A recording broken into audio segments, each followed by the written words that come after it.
Sorry. My name is Wyatt Nicholson, and this is my informative speech over the power of nonverbal communication. So I know what you are probably thinking. Isn't a spoken presentation about the power of nonverbal communication a bit of a contradiction? And the answer is absolutely. However, I still think that it's a topic that is worth discussing. So we're going to be talking about Joe Navarro. Now, who is Joe Navarro? He is a professional communications expert. He has almost 5 decades of experience, and he's performed 13,000 plus interviews as a former FBI special agent. So he kind of specializes in reading nonverbal communication and performing it himself. Now he's had many different TED Talks and has had speeches at summits where he's kind of discussed certain nonverbal strategies. So to just give you a preview, we're going to be going over eye contact, maintaining confident posture, and spatial awareness, because those are the ones that he specifically highlights in a lot of his speeches. So firstly, we have eye contact.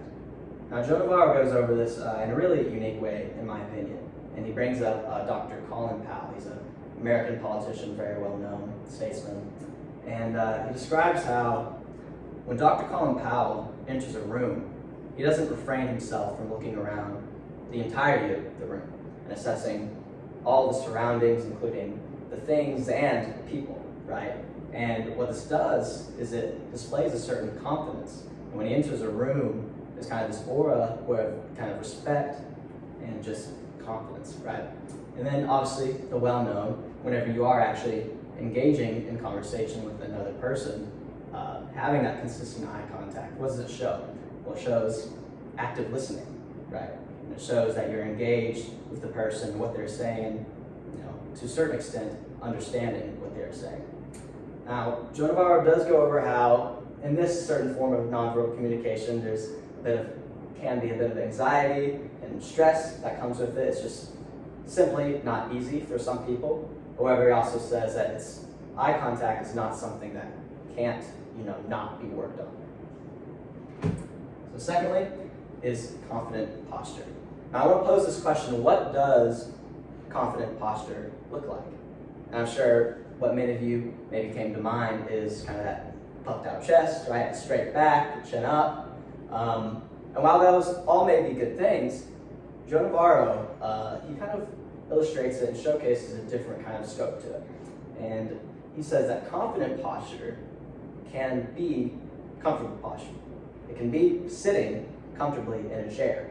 And that doesn't necessarily mean, slugging or slouching, but looking comfortable can display confidence.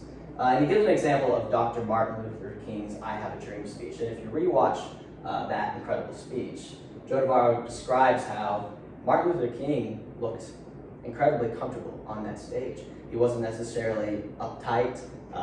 Even his chin wasn't always completely super high, but he just looked comfortable on that stage. And you were able to kind of take what he was saying, more because of that. And so confident posture can be comfortable posture. He kind of identifies this easy medium between the two. And lastly is spatial awareness.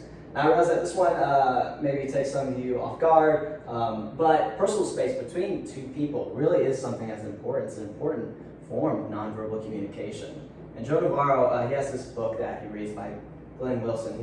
Glenn Wilson's a psychiatrist who has over 33 novels on the subject of nonverbal communication.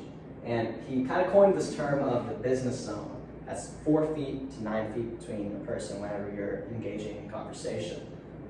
And what this does, mostly, that Joe Navarro shows, is that it just showcases that respect, right? And that awareness and respect for someone else's personal space. And he describes how whenever you are first building that relationship with someone, this form of nonverbal communication can be extremely important. So in conclusion, we went over eye contact, maintaining confident yet comfortable posture, and maintaining spatial awareness. Now these are the 3 kind of forms of nonverbal communication that Joe Navarro really goes over in a lot of his speeches that I wanted to share with y'all. I want to leave y'all something. In 1960, Richard Nixon and John F. Kennedy had their first televised presidential debate. And what's really interesting about this is kind of found in the reception of it, because those who listened on the radio believe that Richard Nixon won. And those who actually watched it on the television believe that John F. Kennedy won. So it's just kind of really interesting, for lack of a better term, dilemma of two senses, right? That of hearing and that of seeing. And if that doesn't showcase just the true power and importance of what someone is saying without moving their mouth, then I don't know what will, right? And I think Joe Navarro illustrates it in a really good way, and I'll leave you with this. He says, confidence can be very quiet. Thank you so much.